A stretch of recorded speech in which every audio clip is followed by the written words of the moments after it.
Hi friends, நான் உங்க anime freak வந்துட்டேன். நாம இப்போ சோலோ மேக்ஸ் 11 நியூபி எபிசோட் 49 பார்க்கலாம். நீங்க இதுக்கு முன்னாடி உள்ள எபிசோட் பார்க்கல அப்படின்னா நான் டிஸ்கிரிப்ஷன்ல லிங்க் கொடுக்குறேன், மறக்காம போய் பார்த்துருங்க.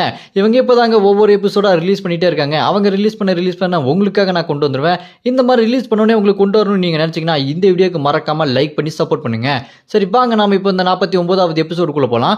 அதுக்கு முன்னாடி 48வது எபிசோட் கடைசியில இங்க மரியா, தெரசா எல்லாருமே 20வது ஃப்ளோர்ல பயங்கரமா சண்டை போடுவாங்க. நம்ம ஹீரோ ஜின்னு அங்க இருக்கிற ஐயாருக்கு மான்சரை அடிச்சு தோக்கடிச்சிட்டு அதுக்கு சாப்பாடுலாம் செஞ்சு கொடுத்து அவனோட அடிமையாக்கலாம் ட்ரை பண்ணிட்டு இருக்க. இந்த பக்கம் பார்த்தா மரியா டீம்ல ஒருத்தர் இருப்பான் பேட்டன்னு. அவன் அங்க இருக்க மான்சர்ஸ் எல்லாத்தையுமே கொன்னே ஆகணும்னு சொல்லிட்டு வெறி பிடிச்ச மாதிரி எல்லாத்தையுமே கொன்னுட்டு இருப்பான். அதோட போன எபிசோடு முடிஞ்சிருக்கும். வாங்க நம்ம இந்த எபிசோட்ல என்ன நடக்குதுன்னு பார்க்கலாம். இந்த எபிசோடு ஸ்டார்டிங்ல 20வது ஃப்ளோர் பாஸ் லேசி கிட்ட ஒரு ஆண்ட் மாஸ்டர் வீடியோ கால் பண்ணி, பாஸ் இங்க நிறைய பிளேயர் வந்திருக்காங்க பாஸ், எங்களை போட்டு வெளுத்து வாங்கிட்டு இருக்காங்க, அந்த எலும்பு கூடு மான்சர்ஸ் வந்தா எங்களுக்கு ரொம்ப உதவியா இருந்திருக்கும் அப்படின்னு சொல்ல, அதை கேட்டு அந்த பாஸ் லேசி, யாரா அவனுங்க காரணமா சொல்லிட்டு இருக்கானுங்க, காரணம் சொல்லாமல் ஒழுங்காக சண்டை போடுங்கடா அப்படின்னு சொல்லிட்டு மிரட்ட, அதை கேட்ட அந்த ஆண்டு மாஸ்டர், பாஸ் எங்களை மன்னிச்சிருங்க பாஸ், நாங்கள் இதுக்கப்புறம் பயங்கரமாக சண்டை போடுறோம் பாஸ், தெரியாமல் பேசிட்டோம் பாஸ் சொல்லிட்டு அது பயந்து அங்கேருந்து போயிடும்.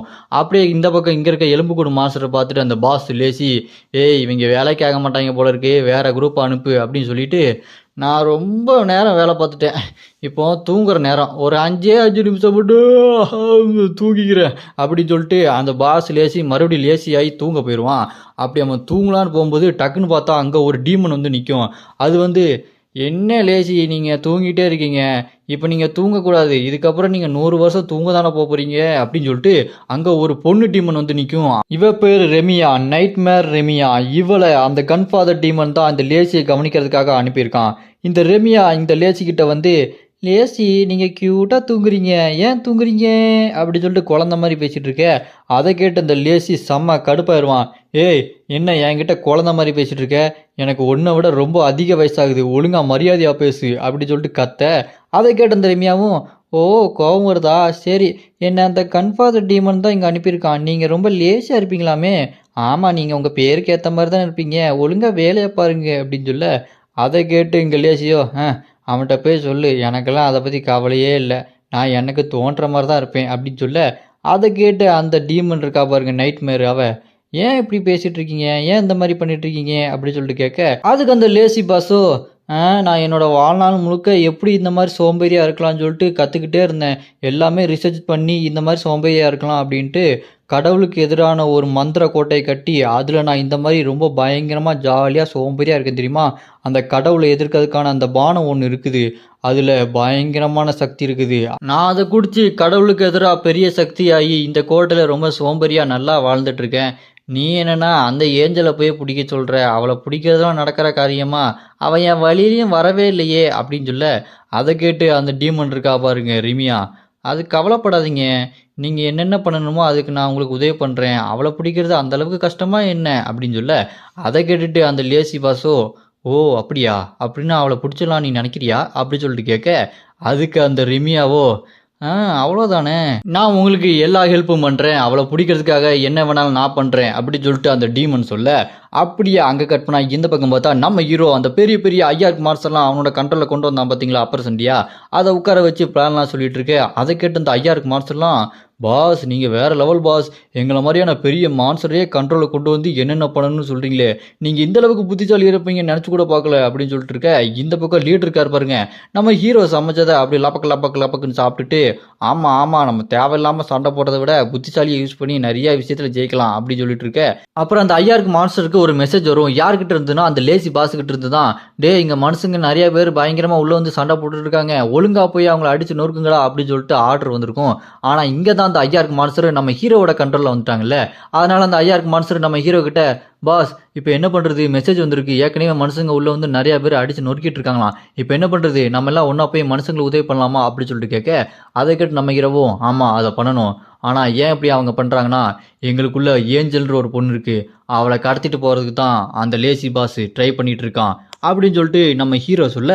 அதை கேட்ட அந்த லீடரு, ஓ அப்படின்னா அந்த தெரசாவையா சொல்ற அப்படின்னு சொல்லிட்டு சீக்கிரம் போகணும் அவளை காப்பாற்றணும் அப்படின்னு சொல்லிட்டு லபக்குன்னு அப்போ கூட திங்க தான் செய்றாரு. தின்னு முடிச்சுட்டு தான் போவாராமா. அவ்வளோ அக்கறை தெரசா மேலே. அப்புறமா இந்த பக்கம் நம்ம இரவோ, இல்லை வேண்டாம் அவ்வளோ அவசரம்லாம் வேண்டாம், நீங்கள் பொறுமையாக சாப்பிடுங்க, நான் ஏற்கனவே ஒரு பிளானை போட்டு வச்சுட்டு தான் வந்திருக்கேன், அவங்க ரெடியாக இருப்பாங்க எல்லாத்துக்கும் அப்படின்னு சொல்ல, இந்த பக்கம் நம்ம தெரசா பயங்கரமாக அங்கே சண்டை போட்டுட்டு இருப்பாங்க.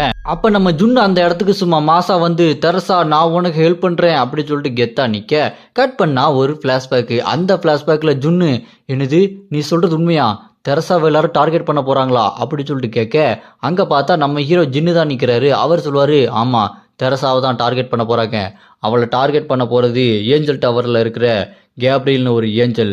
அவள் என்ன பிளான் பண்ணியிருக்கானா, நம்ம தெரசாவை அவங்களோட அந்த ஏஞ்சல் டவருக்கு கூப்பிட்டு போய் நம்ம தெரசாவை ஒரு வெப்பனாக மாற்ற ட்ரை பண்ணுறாங்க அப்படின்னு சொல்ல, அதை கேட்டு ஜுன்னு, என்னது தெரசாவை ஒரு வெப்பனாக மாற்றுறாங்களா, அவளோட ஆன்மாவையும் உடலையும் யூஸ் பண்ணி வெப்பன் உருவாக்குறாங்களா, அவங்க ஏன் இப்படி பண்ணுறாங்க, நீ என்ன பண்ண போகிற, இப்படியே வேடிக்கை பார்த்துட்டு இருக்க போறியா, ஏதாச்சும் ஒரு பிளான் இருக்கா அப்படின்னு சொல்லிட்டு நம்ம ஜின்னு கிட்ட கேட்க, அப்படியே அங்கே கட் பண்ணா இங்கே 20வது ஃப்ளோர் டவர் கிட்ட ப்ரெசன்ட்ல நம்ம ஜுன்னு பயங்கரமாக அங்கே இருக்க மான்சஸ் எல்லாத்தையுமே சும்மா வெட்டி வீசிட்டு இருப்பாரு பாருங்க. அப்புறம் நம்ம ஜுன்னு தெரசா கிட்ட வந்துட்டு, தெரசா இங்கே இருக்கிற அந்த ஹண்டர்ஸ் மட்டும் தப்பிக்கிற வரைக்கும் நம்ம சண்டை போடுவோம், அது மட்டும் இல்லாமல் நீயும் பத்திரமா இருக்கணும், நீ இங்கேருந்து பத்திரமா வெளியே போகிற வரைக்கும் நானும் உன் கூடயே தான் இருப்பேன் அப்படின்னு சொல்ல, அதை கேட்டு தெரசாக்கு ஒரே வெக்கமாயிரும்.